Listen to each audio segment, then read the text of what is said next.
So the second part of Reagan's foreign policy will be SDI, otherwise called Star Wars. He proposed a massive anti-ballistic missile system that could shoot down any incoming missile. This idea was based more on science fiction, hence calling it Star Wars, than actual fact. But he was banking on the fact that the Soviets did not know this, and that the Soviets would try to outspend us in terms of military buildup. So he guessed well on that one, because that's what, in essence, will happen.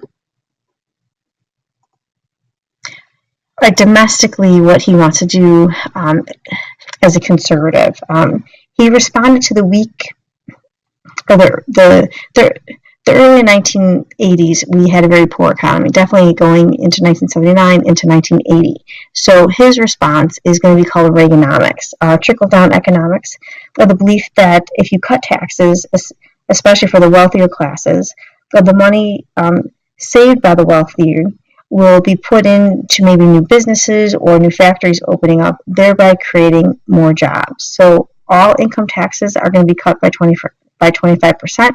Social spending is going to be cut. He will cut regulations on certain businesses, as well as he is going to support what is called slower money growth in the economy. Don't get bogged down in all of these details for your essay. Be able to explain one or two of them, and you would be fine.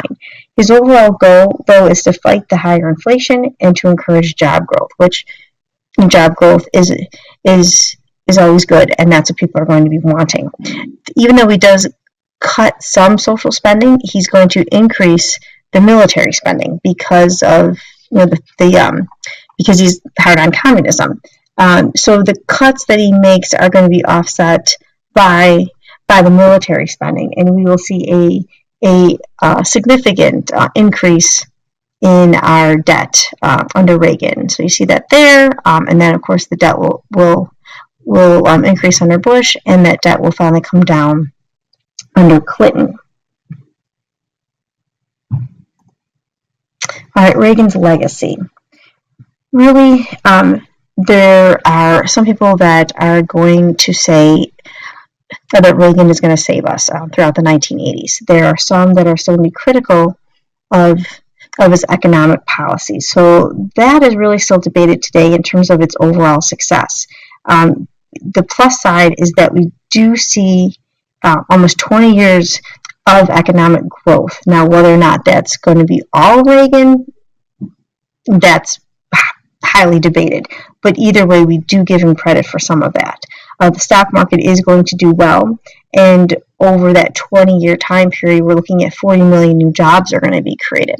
So that is going to help us overcome a weakened sense of national pride. Again, going back to that Vietnam syndrome and why can't our economy work for us? So there is that plus. People start to feel good about being American again.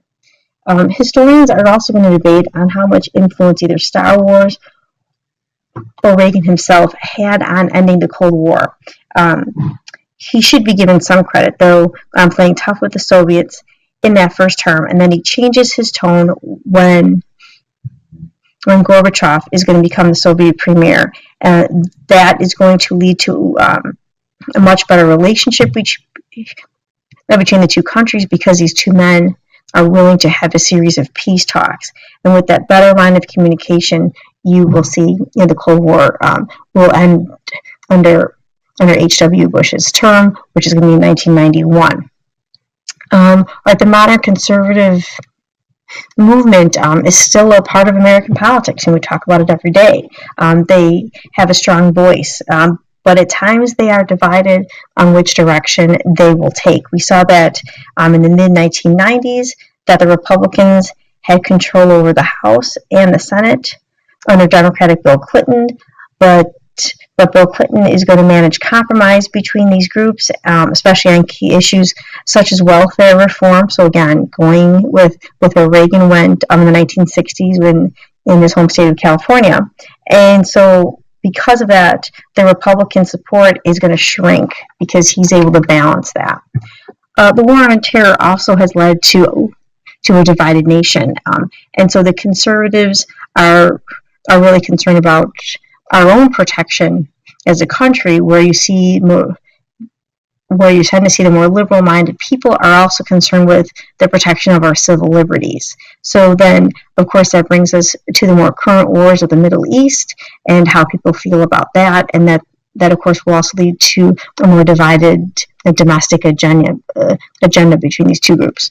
Overall, more people tend to be skeptical about government and also politicians. Some will argue that welfare reform has reduced violent crime, has reduced teen births, and also the poverty rate has declined, and that Americans overall are no longer afraid to take more of a divisive role in terms of foreign policy, whether it's the war on terror or in any other situation. We see that we're kind of lost in the 1990s with our foreign policy, and maybe 9/11 has helped us regain our focus. But again, that becomes current politics and not very much history yet. So I hope these 3 videos will help you with your essay, give you some good ideas in which to write about, and also help you get ready for that AP exam.